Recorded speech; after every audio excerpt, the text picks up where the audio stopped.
सो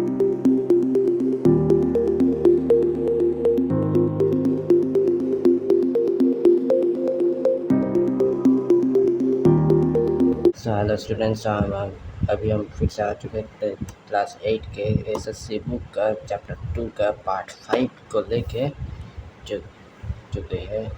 यहाँ से शुरू हो रहा है पेज नंबर 50 से 49 तक हो चुका है पार्ट 4।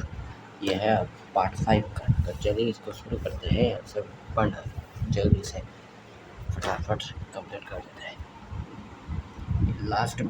लास्ट पार्ट होने वाला है इस चैप्टर का, तो जल्दी शुरू करते हैं, फटाफट पढ़ते चलो। The rise of six. In 15th century Punjab, Guru Nanak spread message equality, companionship and oneness of God. Aike Omkar. His followers came to be known as Sikhs. All through Sikhism began purely as a spiritual movement. The later Sikh gurus had to respond to the growing intolerance and persecution under some Mughal rulers.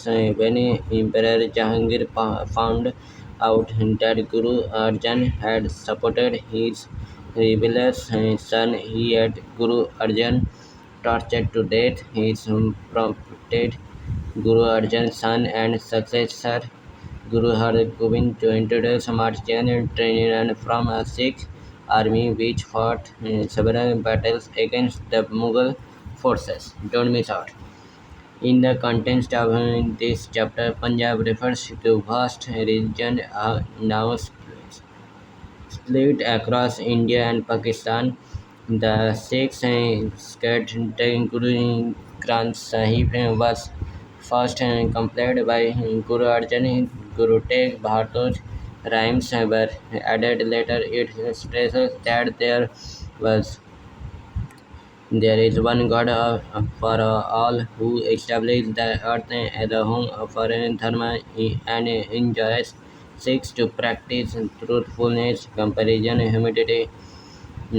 humility and self-control among other values. An example: truth is high, but higher still is truthful living. In 1675, a group of Kashmiri Pandit approached Guru Tegh Bahadur seeking protection from religious persecution. The Guru decided to stand with them and quote martyrdom. Arrested Aurangzeb ordered him to convert to Islam. Despite torture and despite witnessing two of his disciples being tortured to death, the Guru refused Aurangzeb's orders. He was publicly beheaded in Chandni Chowk, Delhi. In response, his son Guru Gobind Singh in 10th and last Guru established the Khalsa, a martial brotherhood committed to justice, equality, and in defense of the faith, and which frequently clashed into Mughal forces at great cost of life. Don't miss out. Do you know that Gurudwara says Gunj Sahib in Chandni Chowk, the famous shopping area in Delhi, signifies that in Sikkim, Gurudwara is a place of worship. In this one marks in the side where Guru Tegh Bahadur in the 9th Sikh Guru was beheaded by Aurangzeb in 1675. This historic Gurudwara is uniquely honored by Sikh regiment, which has saluted it before in the President and Republic Day parade each year since 1979. It stands as a powerful symbol of faith and sacrifice in Indian history. As the Mughal Empire declined, especially under onslaught of the Marathas, see next chapter in several Sikh conflict. Confederacy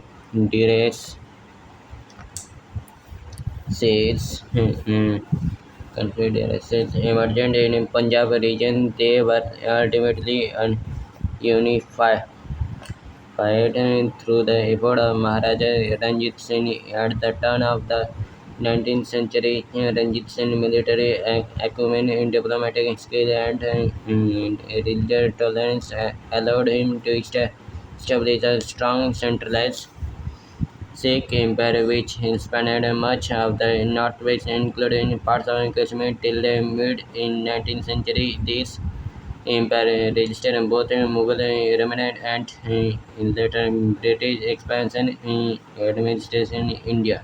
Administration under Delhi Sultanate, the Delhi Sultanate introduced a political system centered on the Sultan, who possessed absolute authority as a political and military head, and those duties, according to contemporary chronicles, including defending the territories of Islam against possible irrigation, collecting fees and taxes, and keeping in touch with public affairs and condition of people by personal contact. The Sultan was, however, assisted by council ministers who were in charge of various departments of the Sultanate.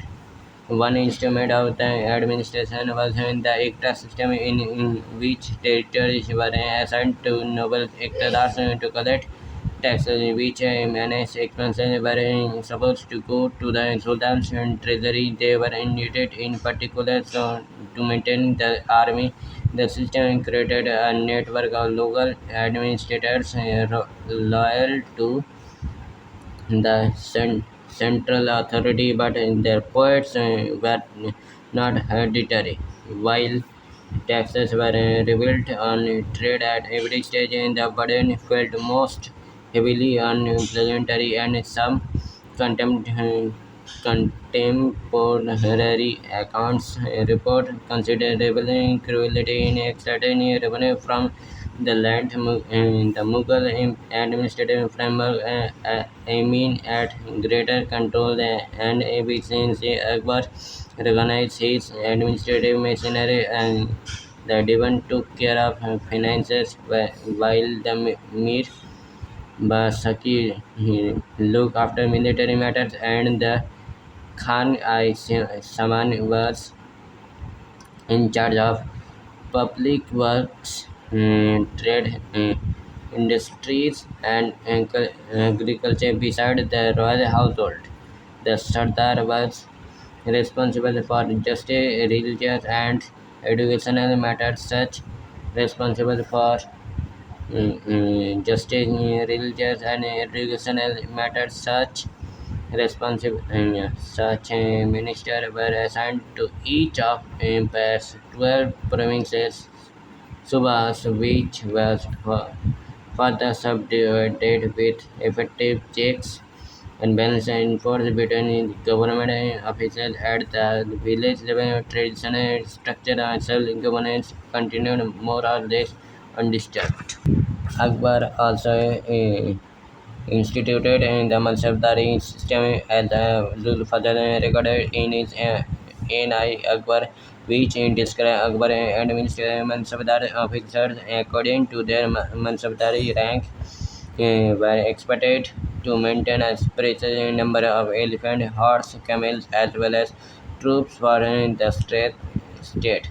This made it possible to assemble an army at a short notice without having maintained a permanent and centralized army. Regular inspections were carried out to ensure compliance. Mansabdars were generally paid by being assigned land jagir, and were therefore also known as jagirdars. Despite Akbar's growing tolerance for different faiths, non-Muslims were kept in minority in higher echelons of administration. For instance, the total percentage of non-Muslim officers in its administration rarely exceeded one third of total and was often much less even among Muslim officials. Those of foreign origin were generally favored over those of Indian origin. Totem Akbar, finance minister, introduced a recent urban system. He made detailed surveys for crop yield and price and determined price for each crop on the basis of that information. He also integrated systematic survey of the land in the entire empire, which boosted revenue collection and strengthened in the state apparatus.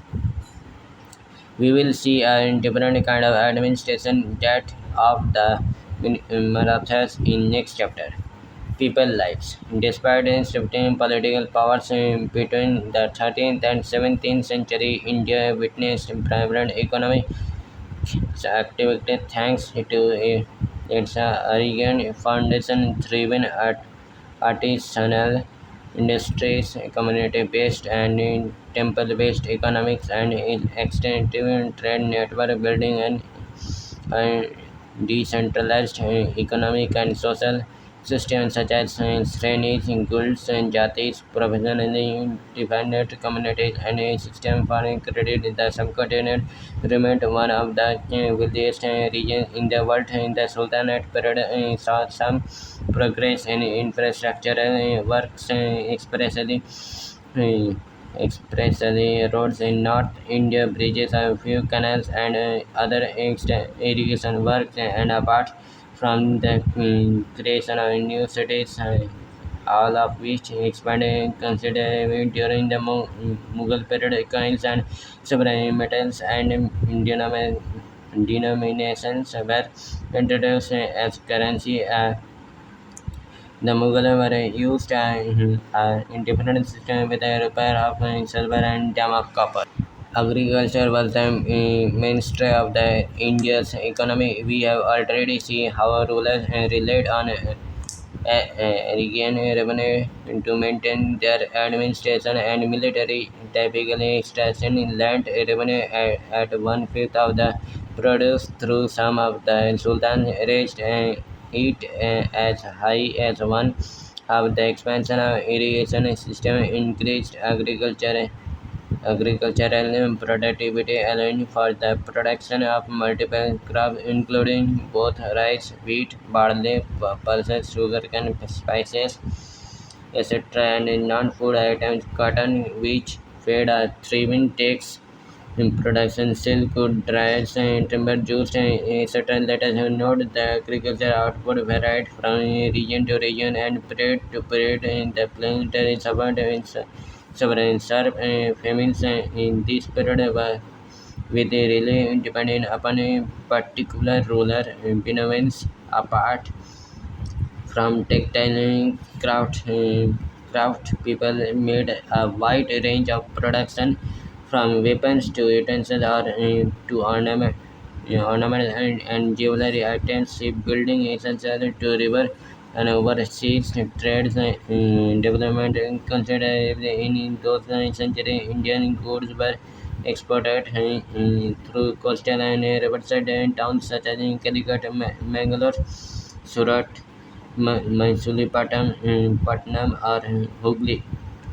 India imported much less than it exported imported including silk, horses, metals, and all kinds of luxury goods merchant from Arabia, Persia, now Iran, in Central Asia, settled in Indian ports and contributed to the bustling trade activity.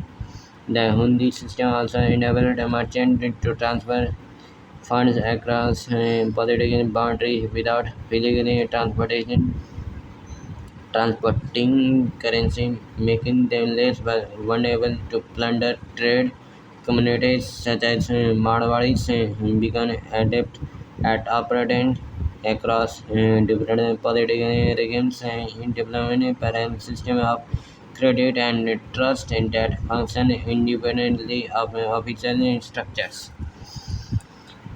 Don't miss out. Hundi was written instruction to make a payment to an individual. It could be carried across political borders and enabled finance and transaction without the need to carry currency pressure to modern banking. These systems work across trade network without participation of ruling classes.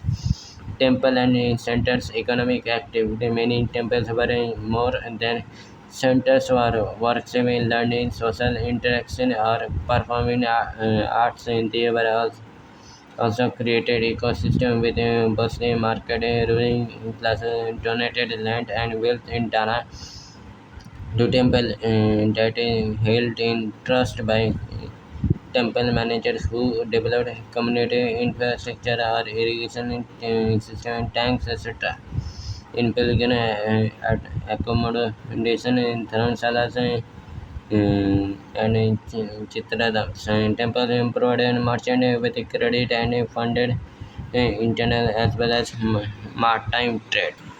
While early periods of prosperity, the late 16,000 1600 and witnessed economic stress. Peasants were often left with a small share for the produce after taxes and payments to intermediate parties. This caused many to lose their land and become bonded laborers. Historians suggest that person and labor too often faced harsh economic conditions. India was still a land of abundance, as testified by many Arab and European travelers, but the wealth was largely concentrated in the hands of the rulers, courtiers, high officers, and merchant class. Frequent warfare, in addition, caused forced displacement of population at the level of common people. Were instances of classes, especially over scattered sites that have been desecrated or destroyed under the rulers' scantation by and large people of different faiths and communities lived peacefully side by side, economically depend on each other. Even as most rulers across India patronized the arts communities to strive and maintain to revive their tradition, many of which adapt into changing circumstances. Over among those culturing tradition, a fair degree of interaction resulted in creation as shared heritage, and through it all India endured economically prosperous and the whole, but often politically unstable. And during this period, frequent reshuffling in political map, India faced serial, nah, serious challenges but survived. It is a tale not only for hardship but also of resilience through the sword when in occasion in demand, but also through praise in creation in art, literature, spiritually and timeless values. तो students, अगर मेरा video अच्छा लगा तो please like कीजिए, और कहीं पर भी अगर गलती है और अगर कुछ प्रॉब्लम है तो प्लीज़ कमेंट में मार्क करके कमेंट में लिखिए। और ये चैप्टर अभी यहाँ पर ख़त्म हो चुका है। चैप्टर 2 अब जो है ख़त्म हो चुका है यहाँ पर देखो। इसके बाद चैप्टर 3 होगा, तो अभी तो चैप्टर 3 नहीं शुरू करने वाले। और मेरा एक और यूट्यूब चैनल है जो कि सोना साधु म्यूज़िक बीट स्टूडियो, उसको भी जाके देख लेना। वीडियो म्यूज़िक बीट अगर अच्छा लगता है प्लीज़ उसको उस वीडियो को भी जाके लाइक कर लेना। और उसमें भी अगर कुछ कहीं पर अच्छा लगता है तो प्लीज़ लाइक कीजिए, और उस चैनल को भी सब्सक्राइब करके बढ़ाइए। और उसका कमेंट में भी कुछ अगर लिखना है तो जाके लिख सकते हो। बाय, जल्द से जल्द मिलते हैं नेक्स्ट वीडियो में कुछ नया टॉपिक के साथ में। Bye bye students. बहुत रात हो चुका है, 11 बज रहे भाई, नींद भी आ रहा है।